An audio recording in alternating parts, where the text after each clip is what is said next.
इस वीडियो में हम बात करेंगे निर्देशांक ज्यामिति के सभी महत्वपूर्ण सूत्रों की।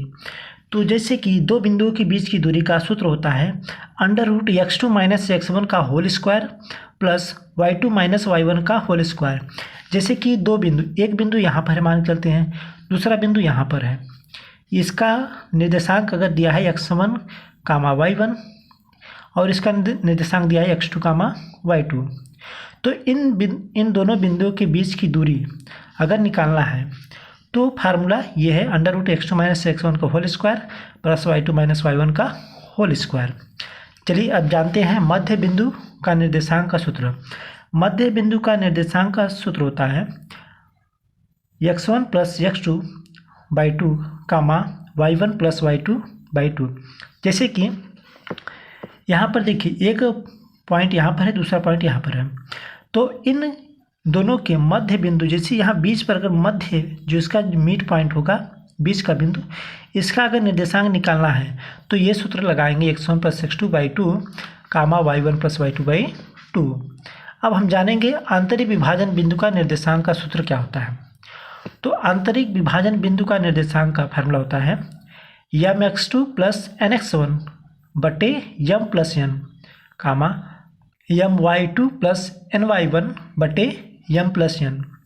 यानी कि अगर जैसे कि दो बिंदु, एक बिंदु यहाँ पर है, इसका निर्देशांक है x1, y1, दूसरा यहाँ पर है, इसका निर्देशांक है x2, y2। अब इसको क्या किया जाता है कि m रेशियो n के रेशियो में बांटा जाता है, m अनुपाते n के अनुपात में इसे अलग किया जाता है। इतना लंबाई m है, इधर लंबाई n है। तो इसके लिए फार्मूला, अगर आंतरिक विभाजन बिंदु इसका निर्देशांक निकालना है, फार्मूला होता है mx2 + nx1 बटे m + n, my2 + ny1 बटे m + n। ये आंतरिक विभाजन बिंदु का निर्देशांक है। अभी हम बाह्य वाला देखेंगे तो उसमें क्या होगा, यहाँ पर माइनस हो जाएगा। अब हम जानेंगे बाह्य विभाजन बिंदु का निर्देशांक।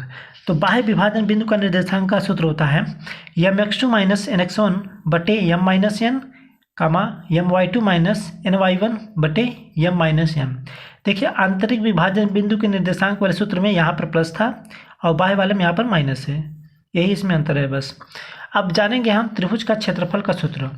जैसे कि यहाँ पर अगर एक त्रिभुज है, इसका जो यहाँ पर बिंदु है, इसका निर्देशांक x1, y1 है, मान के चलते हैं, इसका x2, y2 और इसका x3, y3 है।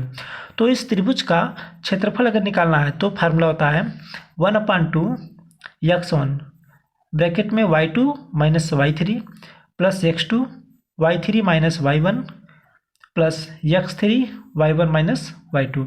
तो त्रिभुज का क्षेत्रफल का सूत्र ये है, इससे हम त्रिभुज का क्षेत्रफल निकाल सकते हैं। अब हम जानेंगे त्रिभुज के केंद्रक का निर्देशांक।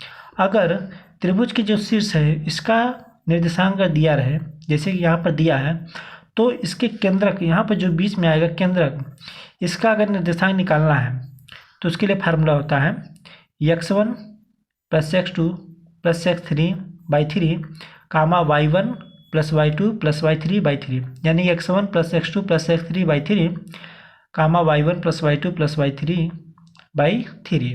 ये है त्रिभुज के केंद्रक का निर्देशांक। अब हम जानेंगे दो बिंदुओं से गुजरने वाली रेखा का समीकरण कैसे निकालें।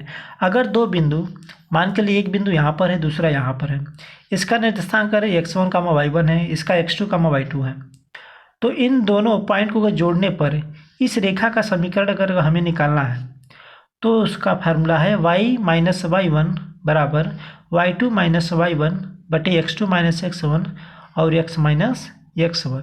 ये सूत्र है। दो बिंदुओं से गुजरने वाली रेखा का समीकरण अगर निकालना है तो आपको ये सूत्र लगा लेना है। चलिए अब जानेंगे रेखा की प्रवणता। रेखा की प्रवणता बराबर होता है y2 - y1 बटे x2 - x1। जैसे कि यहाँ पर है x1, y1 और x2, y2। इस रेखा की प्रवणता अगर निकालना है तो फार्मूला होता है y2 - y1 बटे x2 - x1। अब हम जानेंगे लंब की लंबाई या बिंदु की किसी रेखा से दूरी। तो बिंदु x1, y1 से रेखा ax + by + c = 0 पर डाले गए लंब की लंबाई। तो इसका सूत्र है ax1 + by1 + c और नीचे √a² + b²। Thanks for watching.